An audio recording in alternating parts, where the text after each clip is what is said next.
జై శ్రీమన్నారాయణ. అందరికీ నమస్కారం. మాఘమాసం మనందరికీ తెలుసు కదండి. మాఘమాసం ఎంతో పవిత్రమైన మాసం. ఈ మాఘమాసంలో పెళ్ళిళ్ళు జరుగుతాయి, అలాగే ఎన్నో పండగలు వస్తాయి. మాఘమాసం మొదలు నుంచి ఆఖరి వరకు కూడా మరి ప్రత్యేకమైన రోజులు, అలాగే పవిత్రమైన రోజులు చాలానే ఉన్నాయి. అలాగే ఈ మాఘమాసంలో మాఘ పురాణం చదువుకోవటం, మాఘ స్నానాలు చేయటం అనే ఎన్నో ముఖ్యమైనవి ఉన్నాయన్నమాట. ఈరోజు ఈ వీడియోలో మాఘమాసం ప్రారంభ మరియు ముగింపు తేదీలు, మాఘమాసంలో వచ్చే పండుగలు ఏ ఏ తేదీలలో వచ్చాయి, మరి మాఘమాస విశిష్టత ఏమిటి అనే ఎన్నో విషయాలు తెలుసుకుందాము. ముందుగా ఫస్ట్ టైం మన ఛానల్ చూస్తున్న వాళ్ళు సబ్స్క్రైబ్ చేసుకోండి, ఎందుకంటే ఇలాంటి ఎన్నో మంచి వీడియోస్ మన ఛానల్లో అయితే షేర్ చేస్తున్నాము. అలాగే లైక్ చేయటం మర్చిపోమాకండి. ఎన్ని లైక్స్ వస్తే అంత ఎక్కువగా మరి అందరికీ కూడా ఇలాంటి మంచి విషయాలు షేర్ అవుతూ ఉంటాయి. మాఘమాసం 2025 సంవత్సరం ప్రారంభ తేదీ జనవరి 30వ తారీఖు, అలాగే ఫిబ్రవరి 27వ తారీఖుతో ముగుస్తుందన్నమాట. ఈ మాఘమాసంలో వచ్చే ముఖ్యమైన పండుగలు వసంత పంచమి, శ్రీ పంచమి, రథసప్తమి, ఇంకా శివరాత్రి, మరి మాఘ పౌర్ణమి. వీటితో పాటుగా సంకటహర చతుర్థి, మరి ఏకాదశులు 2, ఇవన్నీ కూడా మాఘమాసంలో ముఖ్యమైన తిథులు అన్నమాట. మాఘమాసంలో వచ్చే ముఖ్యమైన పండగలు, వాటి తేదీలు ఇప్పుడు తెలుసుకుందాము. ఫిబ్రవరి 2వ తారీఖు వసంత పంచమి, దీనినే శ్రీ పంచమి అని కూడా అంటారు. ఈరోజు సరస్వతీదేవిని పూజించడం ఆనవాయితీ. ఇక ఫిబ్రవరి 4వ తారీఖు రథసప్తమి, ఈ రోజున సూర్యభగవాన్ని పూజిస్తారు. ఫిబ్రవరి 8వ తారీఖు భీష్మ ఏకాదశి, ఈ రోజునే జయ ఏకాదశి అని కూడా అంటారు. ఇక ఫిబ్రవరి 9 భీష్మ ద్వాదశి, ఈ రోజున మరి ప్రదోష వ్రతం కూడా చేసుకుంటారు. ఇక ఫిబ్రవరి 11వ తారీఖు పౌర్ణమి, ఫిబ్రవరి 11వ తారీఖు సాయంత్రం 6:56 పౌర్ణమి మొదలవుతుంది. అలాగే ఫిబ్రవరి 12వ తారీఖు రాత్రి 7:23 వరకు కూడా పౌర్ణమి అనేది ఉంటుందన్నమాట. కాబట్టి ఫిబ్రవరి 11న పౌర్ణమి వ్రతం చేయాలి అనుకున్న వాళ్ళు చేసుకుంటారు. ఫిబ్రవరి 21వ తారీఖు సీతా జయంతి, అలాగే ఫిబ్రవరి 24వ తారీఖు విజయ ఏకాదశి, ఫిబ్రవరి 25వ తారీఖు ప్రదోష వ్రతం చేసే రోజనమాట. ఇక ఫిబ్రవరి 26వ తారీఖు శివరాత్రి, ఫిబ్రవరి 27 మాఘ అమావాస్య. ఇవి మరి మాఘమాసంలో వచ్చే ముఖ్యమైన పండుగలు, వాటి తారీఖులు. ఇక అసలు మాఘమాసానికి ఇంత విశిష్టత ఎందుకు వచ్చింది అనే ముఖ్యమైన విషయాన్ని ఇప్పుడు తెలుసుకుందాము. అసలు మఘం అంటే ఏమిటి అంటే యజ్ఞం. యజ్ఞ యాగాది క్రతువులకు మాఘమాసాన్ని శ్రేష్టమైనదిగా భావించేవారు.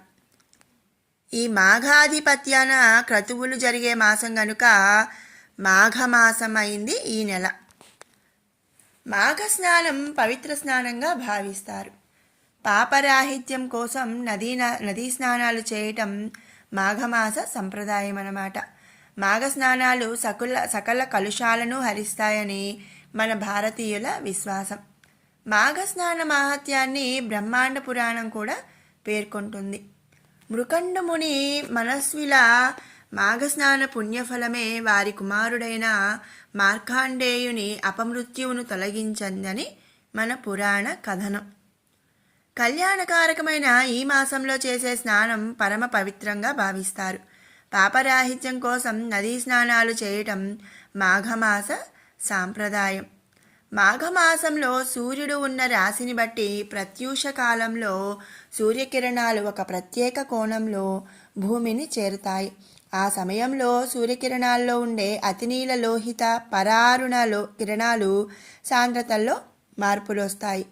ఆధునిక శాస్త్రవేత్తలు సైతం జనవరి 20 నుంచి మార్చి 30 వరకు కూడా సూర్యోదయానికి ముందు చేసే స్నానాలు చాలా ఆరోగ్యవంతమైనవి, వేగంగా ప్రవహించే నీళ్లలో చేసే స్నానాలు శ్రేష్టమని పేర్కొంటున్నారన్నమాట. ఈ స్నానాలకు అధిష్టాన దైవం సూర్యభగవానుడు. స్నానానంతరం సూర్యునికి అర్ఘ్యం సమర్పించడం ఒక ఆచారంగా వస్తుంది. అంతేకాదండి, మాఘమాసం నెల రోజులు కూడా సూర్యోదయ సమయంలో స్నానం చేసి సూర్యుడికి అర్ఘ్యం ఇవ్వటం ఎంతో మంచిది, ఒక ఆచారం కూడా. మాఘమాసంలో సూర్యోదయానికి పూర్వం గృహస్నానంలోనైనా 6 సంవత్సరాల అఘమర్షణ స్నాన ఫలం లభిస్తుందంటారు. బావి నీటి స్నానం 12 ఏళ్ల పుణ్యఫలాన్ని, తటాక స్నానం ద్విగుణం, నదీ స్నానం చాతుర్గుణం, మహానదీ స్నానం శతగుణం, ఇక గంగా స్నానం సహస్రగుణం, త్రివేణి సంగమ స్నానం నదీ శతగుణ ఫలాన్ని ఇస్తాయని మన పురాణాలు చెబుతున్నాయి. ఈ రోజుల్లో మరి ప్రతిరోజు నదికి లేదా కాలువకి వెళ్ళి స్నానం చేయటం అనేది జరగని పని కాబట్టి, అంటే అందరికీ అనుగుణంగా ఉండదు కాబట్టి, మనం ఇంటిలో స్నానం చేసిన 6 సంవత్సరాల అఘమర్షణ స్నాన ఫలం అనేది లభిస్తుందట. మాఘ స్నానంలో దివ్య తీర్థాలను స్మరించి పాప వినాశనం కోరుతూ స్నానం చేయటం సంప్రదాయం. స్నాన సమయంలో ప్రయాగను స్మరిస్తే ఉత్తమ ఫలితం లభిస్తుందని మన అందరి విశ్వాసం. మాఘ పూర్ణిమను మహామాఘం అంటారు. ఇది ఉత్కృష్టమైన పూర్ణిమ అన్నమాట. స్నాన దాన జపాలకు కూడా ఈ మాఘ పౌర్ణమి అనుకూలం. ఈ రోజున సముద్ర స్నానం మహిమాన్విత ఫలదాయకం అంటారు మన పెద్దలు. మాఘమాసం మహిమ అఘము అనే పదానికి సంస్కృతంలో పాపము అని అర్థం. మాఘము అంటే పాపాలను నశింపచేసేది అనే అర్థాన్ని పండితులు చెబుతున్నారు. అందుకే మనకున్న మాసాలలో మాఘమాసం విశిష్టతను సంతరించుకుంది. ఇది మాధవ ప్రీతికరం. మాధవుడు అంటే మరి శ్రీకృష్ణుడు అనుకోవచ్చు, విష్ణుమూర్తి అనుకోవచ్చు, ఇట్లా మాధవుడు అంటారు ఆయన్ని. స్థూలార్థంలో మాధవుడు అంటే భగవంతుడు అని అర్థం అన్నమాట. శివుడైనా విష్ణువైనా ఎవరైనా కావచ్చు. మాధవుడు అంటే భగవంతుడు అని ఇక్కడ అంటారు. ఈ మాసంలో గణపతి, సూర్య తదితర దేవతల పూజలు, వ్రతాలు కూడా జరుగుతూ ఉంటాయి. మాఘమాస విశిష్టతను గురించి ఈ మాసంలో ముఖ్యంగా సూర్యుడు మకర రాశిలోకి ప్రవేశించినప్పటి నుంచి ఉదయకాలపు స్నానాలు చేయటం ఓ వ్రతంగా ఉంది. ఉదయకాలపు స్నానాలు అంటే మాఘమంలో ఎవరికి వారు వీలున్నంతలో నది, చెరువులు, మడుగు, కొలను లేదా బావి, చివరకు చిన్న నీటి పడియలోనైనా సరే స్నానం చేస్తే ప్రయాగలో స్నానం చేసినంత పుణ్యఫలం అబ్బుతుందని చెప్తుంటారు. మరి చలికి భయపడక ఉదయాన్నే నదీ స్నానం చేయటం సర్వోత్తమం అన్నమాట. ఇక ఈ మాఘమాసంలో ముఖ్యంగా వచ్చే తిథులలో మరి ఈ మాసంలో ఉదయాన్నే దీపారాధన, నువ్వులతో హోమం, నువ్వుల దానం, నువ్వుల భక్షణ అంటే నువ్వులు తినడం, ఇలాంటివన్నీ కూడా ముఖ్యమైనవి. మాఘమాసంలోని శుద్ధ విధియ నాడు బెల్లం, ఉప్పు దానం చేయటం చాలా మంచిది. మాఘమాసంలో వచ్చే అన్ని తిథులు కూడా చాలా మంచి తిథులు అన్నమాట. ముఖ్యమైన పండుగల్లాగా చేసుకుంటారు. అందుకే మాఘమాసం మొదలు నుంచి ఆఖరి వరకు కూడా పవిత్రమైనదే. ఈ మాసంలో వచ్చే ముఖ్యమైన తిథి శుక్లపక్ష చవితి. దీనినే తిల చతుర్థి అంటారు. అలాగే కుంద చతుర్థి అని కూడా అంటారు. నువ్వులను ఈరోజు తింటారనమాట. అలాగే నువ్వులతో లడ్లు చేసి పంచి పెడతారు కూడా. ఈ రోజున డుండిరాజును ఉద్దేశించి నక్తవ్రతము అనే పూజ కూడా చేస్తారు. డుండిని ఈ విధంగా పూజించడం వలన దేవతల చేత సైతం పూజలు అందుకుంటారని కాశీఖండంలో తెలియజేశారనమాట. కుంద చతుర్థి నాడు కుంద పుష్పాలతో పరమేశ్వరుని అర్పించి రాత్రి జాగరణ చేసిన వారు సకలైశ్వర్యాలను పొందుతారని కాలదర్శనంలో చెప్పబడింది. అయితే సాయంకాలం చతుర్థి ఉంటే ఉత్తమమని ఈ సందర్భంలో తెలుసుకోవాలన్నమాట. ఇక మాఘమాసంలో ప్రాతకాలంలో చేసే స్నాన, జప, తపములు చాలా ఉత్తమమైనవి. ఈ మాసంలో స్నానం చేసేటప్పుడు దుఃఖ దారిద్ర్య నాశయ శ్రీ విష్ణోతోషయ నాయచ, దుఃఖ దారిద్ర్య నాశయ శ్రీ విష్ణోతోషయ నాచయ ప్రాతస్నానం కరోమ్య మాఘపాప వినాశనం అని చేసిన తరువాత సవిత్రే ప్రసవిచిత్రే చ పరంధామ జలే మమ త్వత్తే జపా పరిభ్రష్టం పాపం జ్ఞాతు సశ్రద అని చదవాలి. అలా చదువుతూ సూర్య భగవానునికి ఆర్ఘ్యం ఇవ్వాలి. ఈ మాసాన్ని కుంభమాసం అని కూడా అంటారు. కొంతమంది ఈ నెల రోజులు కూడా ముల్లంగి దుంపను తినరన్నమాట. ఈ మాసంలో నువ్వులను పంచదారను కలిపి తింటూ ఉంటారు. నువ్వులను దానం ఇవ్వాలట. రాగి పాత్రలో గోధుమ రంగుగా ఉన్న నువ్వులను పాత్రతో సహా దానమిస్తే చాలా మంచిది. అంతేకాకుండా ఈ నెలలో మరణించిన వారికి అమృతత్వం సిద్ధిస్తుందట. ఇక తర్వాతది మాఘశుద్ధ పంచమి. దీనినే శ్రీ పంచమి అంటారు. ఈ మాఘశుద్ధ పంచమి రోజు సరస్వతీదేవి జన్మించిందట. ఈనాడే రతి మన్మధులను మల్లెపూలతో పూజిస్తారు. ఉత్తర భారతదేశంలో విష్ణుమూర్తిని సరస్వతీదేవిని కూడా పూజిస్తారు. బ్రహ్మదేవుడు సృష్టి చేయగా చరాచర ప్రపంచం శ్మశాన నిశ్శబ్దతతో ఉందట. ఆవేదనతో తన కమండలంలోని నీటిని ప్రపంచంపై చిలకరించగా చెట్లపై ఆ నీటి బిందువులు పడి ఒక శక్తి ఉద్భవించిందట. 2 చేతులతో వీణను వాయిస్తూ మరో 2 చేతులతో పుస్తకాన్ని మాలను ధరించి సమగ్ర రూపిణిగా దర్శనమించిందట. ఆ వగీశ్వరి వీణావాదనం ద్వారా ప్రపంచంలోని స్తబ్దతను ఉదాసీనతను తొలగించి విద్యాబుద్ధులకు అధిష్టాత్రి అయిందట ఆ దేవి. కాబట్టి అప్పటి నుంచి శ్రీపంచమి రోజున సరస్వతిని పూజించడం జరుగుతుంది. ఇక మాఘశుద్ధ సప్తమి, ఈరోజే సూర్య సప్తమి. దీనినే రథ సప్తమి అని కూడా చెప్తారు.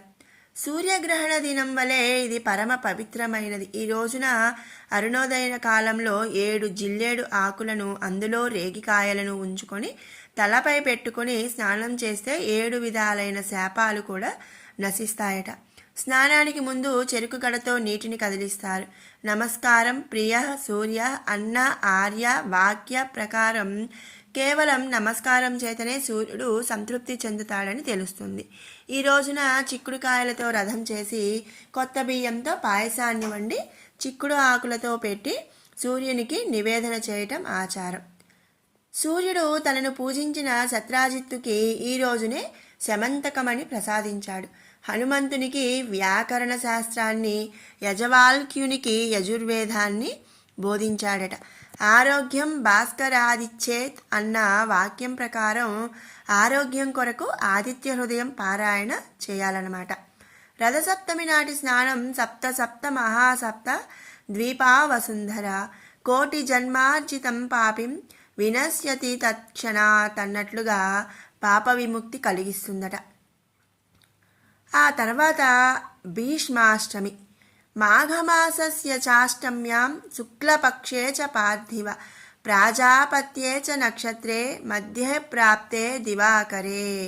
శోభకృత నామ సంవత్సరంలో మాఘమాసంలో శుక్లపక్షంలో రోహిణీ నక్షత్రం ఉన్న అష్టమి తిథి నాడు మధ్యాహ్నం సూర్యుడి నడినెత్తిన ప్రకాశిస్తూ ఉండగా అభిజిత్ నగ్నంలో భీష్మ పితామహుడు ధ్యానస్థితుడై ప్రాణాలను విడిచిపెట్టాడట. స్వచ్ఛంద మరణం ఆయనకి వరం. ఆయన ఎప్పుడు కావాలనుకుంటే అప్పుడు మరణం అనేది వస్తుంది. ఆయనకు తర్పణలు విడిచిపెట్టడం, నెలగంటు పెట్టినప్పటి నుంచి పెట్టిన గొబ్బెమ్మలను ఎండబెట్టి దాచిపెట్టి ఆ పిడకలతో పాయసాన్ని వండి నివేదన చేయటం ఈరోజు ముఖ్యం. అష్టమి నాడే దైవ సాయుధ్యం పొందిన శ్రీకృష్ణుణ్ణి సమక్షంలోనే విష్ణు సహస్రనామాలతో ఆయన్ను కీర్తిస్తూ మోక్షం పొందాడు భీష్ముడు.